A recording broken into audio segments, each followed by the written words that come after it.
So I just wanted to share this with you guys since I know a lot of you made this a possibility for me to go to Kenya, and I really appreciate everything you guys have done and all your donations, and you deserve to hear about this. So here goes. The first thing we did was we drove to Seattle and we flew out. We had a flight from Seattle to Dubai, which was 14 hours, and then from Dubai to Nairobi, Kenya, it was a 5-hour flight, and we had a 5-hour layover in Dubai, and it was a long flight. This is us coming into Dubai. It's very deserty and dry, and it was just interesting to see because you hear a lot about, oh, Dubai is like the coolest city on earth. Not really. This is where we stayed our first night in Nairobi, Kenya. It's Maxwell Adventist Academy. Some of you might know of it. We spent our first night there, and then our drivers, we had these two awesome drivers. They would do anything for us. They took care of anything that happened on the road, any squabbles. One time we had a guy stop in front of us and try to, I don't know, he was upset about something, and they came to our defense. So we had these two giant safari buses that took us around, and one little safari jeep. And that day, oh, this is on Maxwell Adventist Academy campus. They just have gazelles roaming around. It's like deer for us. And we drove to Masai Mara, which is a large area. A lot of people live there, but it's very dry, and they were just coming out of a famine. They were the rains were just beginning to come down as we got there, so they were coming out of the worst part of their drought. But the people there had no food, no water. They were really hungry, dying of starvation, and your guys' contributions helped raise money for rice, beans, and maize flour, and we also bought shoes that grow. They expand up to 5 sizes with like buckles, and we brought food and shoes for these people. This is just one of their little stores in the town. This is in Nairobi, Kenya. As we were leaving Nairobi, it's very busy, and anywhere we would go, people would just stare and wave. Some were angry at us for some reason. I don't know, but this is us descending into the Rift Valley, into Maasai land. It's really pretty there. This is one of their souvenir shops where they charge outrageous prices just because you're white. And yeah, these are our buses. Another town we drove through. We drove 200 miles to our project place where we would stay for the whole time, and you would think 200 miles is like what, 3.5 hours of driving? No, it was like 8, because there's no concrete roads outside of town, and it's really bumpy and interesting. So we're driving along this dirt road, and we look out the window, and there's just 2 giraffes just chilling there. Like, they were very photogenic. It was just interesting to see because the natives there aren't surprised by it at all, but it's just like, it's like deer for us. It's not really a big deal. We finally got to our destination, and the guys stayed in tents. The girls stayed in the girls' dorm there. Those 2 tents farther back are actually showers. We'd pour water into the bucket, then pull it up with a lever, like a pulley system, and that's how we would shower. And this was the first school we went to. What we did was each day we would go to a school, and we would hold a clinic there for medical, dental needs, and we would play with the children and give out food to the people.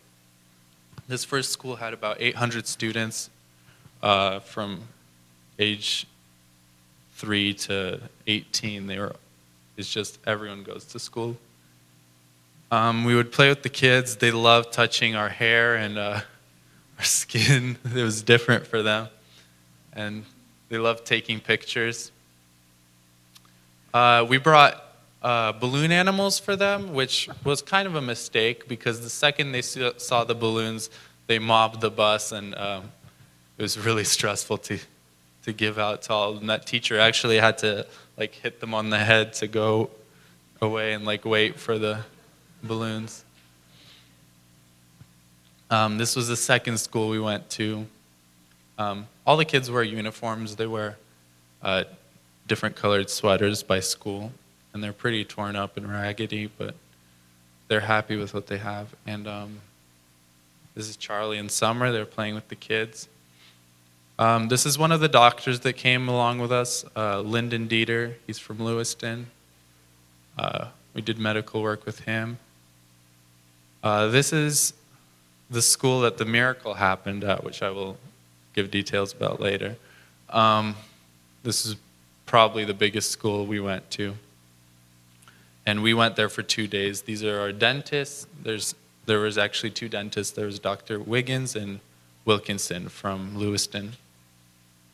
This is one of the lay pastors. The lady that runs the whole project, her name is Jan Latcha, and she hired like 15 pastors, and they would work as our interpreters for the trip.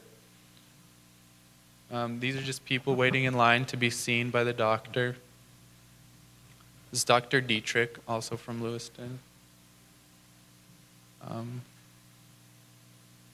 This is what they live in. It's very primitive. I don't think we would be able to survive if we were living in those conditions because, like, we went into one of their huts, and as it turns out, they build fires inside their huts, but they don't have chimneys or ways to get the smoke out. They just breathe the smoke. And a lot of the people that were coming to us for medical attention had bronchitis, and they had eye problems. Their eyes were like glazed over and yellow, and it's because of the smoke, but I don't know, they don't really change their lifestyle. There'd be kids waving to our bus as we passed everywhere we went. One of the places we went, they, instead of like waving and saying hello, they were begging for water because they had none.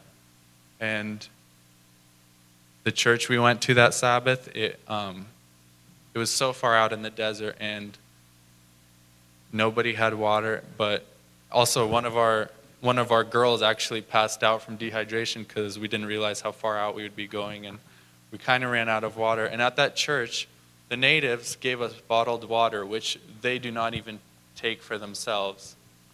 And that was just touching how they were willing to give everything they had. We went to the safari for a few days, and at the gate coming into the reserve, there's a bunch of ladies sitting there trying to sell us stuff, and it's just funny how aggressive they were. This lady yelled at us for not paying her when we took pictures of her and her sheep.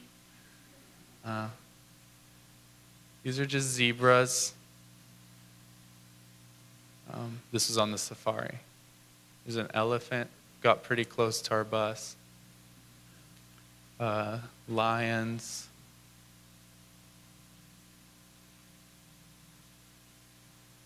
Ostriches. At the end of the trip, we were blessed to have 3 baptisms and 2 rebaptisms, and it was amazing to see that God had not only worked in the lives of the people we went to serve, but he also changed the lives of the people who served, you know. And I think that's my last picture.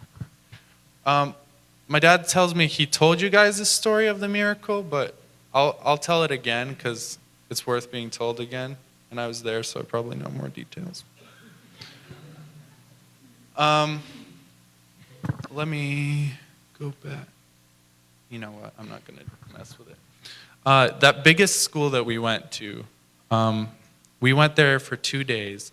The second day, we brought food to feed 200 people. We had brought big gunny sacks of rice and beans and maize, and they were filled with smaller bags of each of those things. And we brought food for 200, and when we got there that morning, there was way more people than that. And Jan, she just got us together. She's like, guys, I don't know how we're going to do this, but we're going to do it. And she got us together, and we prayed for God to just at least give food to the people that needed it most, so we wouldn't have to turn away people who were on the verge of starvation or on the verge of maybe, they don't know, they might die tomorrow because they don't have food. And we prayed about it, and we kind of forgot about it. We went through our day, and towards the end of the day, the people who had been distributing food from our group,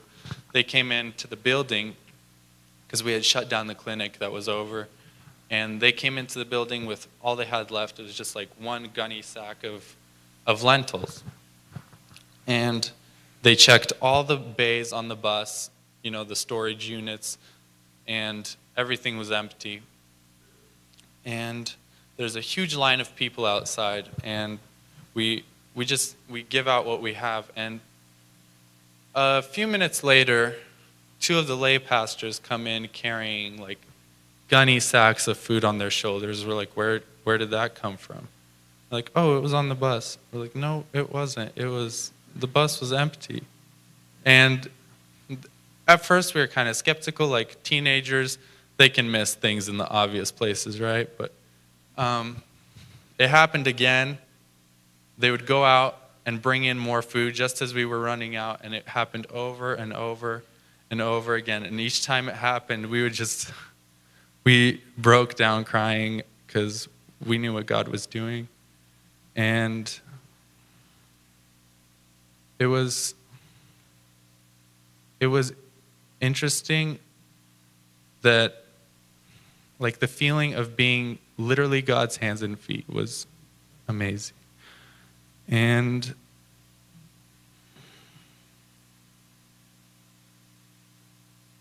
I looked outside, and there was still a long line of people, and so they went out to check for more food. And they came back empty-handed, and all we had was just one gunny sack left. And we're like, well, we'll just give out what we have, and like whoever needs it most will get it. And I stepped aside kind of. I was like, I wasn't really participating in the handing out at that point. But I was just standing there, and then I see our people, they're just, instead of having people come in through the door in a line, they're starting to hand food out of the windows. And I'm like, well, be organized. And so I looked outside, and there was no more line left. And I was like, where did all the people go? And everyone got food. We didn't have to turn anyone away or send them home hungry. And we had 12 bags left over. Just like in the story.